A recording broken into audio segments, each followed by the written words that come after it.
Assalamualaikum warahmatullahi wabarakatuh. Saya Tamimi Madia atas nama Dewi Sabrianti Junaidi dengan NIK 21.3.13.014 akan menjelaskan tentang materi modernisasi pada produk utama budidaya atau produk pendukung budidaya. Modernisasi pada produk utama budidaya ikan banden. Ikan banden adalah jenis ikan pelagis yang secara umum bersifat sebagai pemakan plankton. Jenis ikan tersebut termaksud berenang cepat, terutama jika berada di lautan terbuka. Budidaya banden konsumsi sudah lama dilakukan oleh petambak di Indonesia dan merupakan salah satu budidaya ikan yang mempunyai nilai ekonomis yang tinggi dan modal yang cukup rendah, serta teknologi yang mudah digunakan baik untuk konsumsi maupun umpan hidup dalam penangkapan ikan tuna.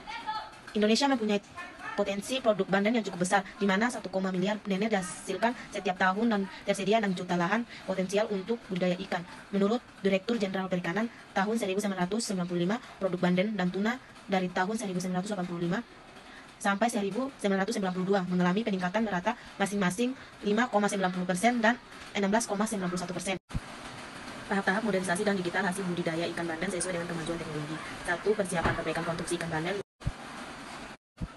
Persiapan perbaikan konstruksi ikan banden. Sebagai wadah pemeliharaan, konstruksi tambak harus disiapkan dengan matang agar tidak terjadi hal-hal yang tidak diinginkan pada masa pemeliharaan berlangsung. 2. Perbaikan pintu dan saluran air. Secara alami, konstruksi pintu air mengalami penyusutan sejalan dengan lama penggunaannya dan pada akhirnya terjadi kerusakan atau lapuk. Perbaikan pintu air dilakukan dengan mengganti komponen yang rusak, kemudian dibersihkan. Perbaikan saluran air dilakukan dengan membersihkannya dari sampah, kemudian diperlebar dan diperdalam dengan mengangkat dan membuang lumpur yang terdapat pada dinding dan dasar saluran. 3. Pengeringan. Pengeringan sejalan dengan perbaikan konstruksi dilakukan. Pengeringan selama 1-2 minggu atau hingga tanah dasar tambak retak-retak tetapi tidak berdebu.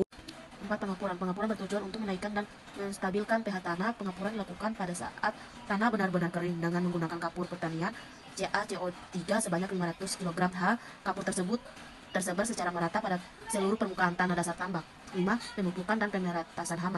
Terlihat pada gambar tersebut, pupuk yang digunakan dalam pemupukan tambak adalah pupuk anorganik dan anorganik. Pupuk organik berupa kotoran ayam, kotoran sapi, dan dedaunan dengan dosis 1000 kg atau H, atau pupuk urea 150 kg atau H ditaburkan secara merata di dasar tambak. Kemudian tanah dasar diairi dengan tinggi air sekitar 5 cm pada bagian daratan dan dibiarkan selama 1 minggu dalam kondisi terik matahari. 6.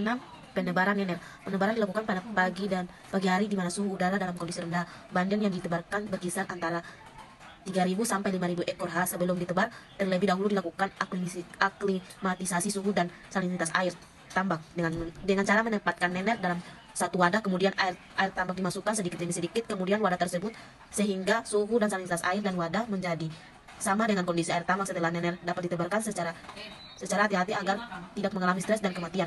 7. Pemberian pakan. Pemberian pakan secara alami. Pakan utama ikan banden di tambak dapat ditemukan melalui penumpukan pada saat persiapan dan pengolahan tambak.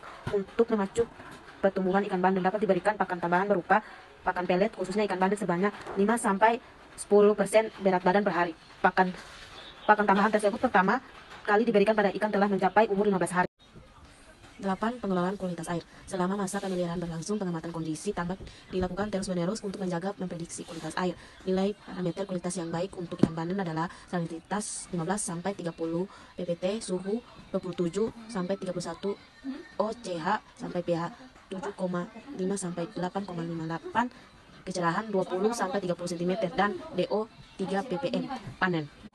Panen adalah panen banden dilakukan setelah ikan berumur 4-6 bulan. Pemeliharaan dengan ukuran berkisar antara 3-4 ekor kilogram. Panen dilakukan menggunakan jaring-jaring insan. 10. Panen pada saat air pasang. Panen pada saat air pasang dilakukan dengan memasukkan air laut ke dalam tambak air agar ikan-ikan bergerak ke arah pemasukan air, kemudian digiring dengan jaring ke dekat pintu pemasukan ikan. Ikan yang terkurung segera dipindahkan ke dalam penampungan dengan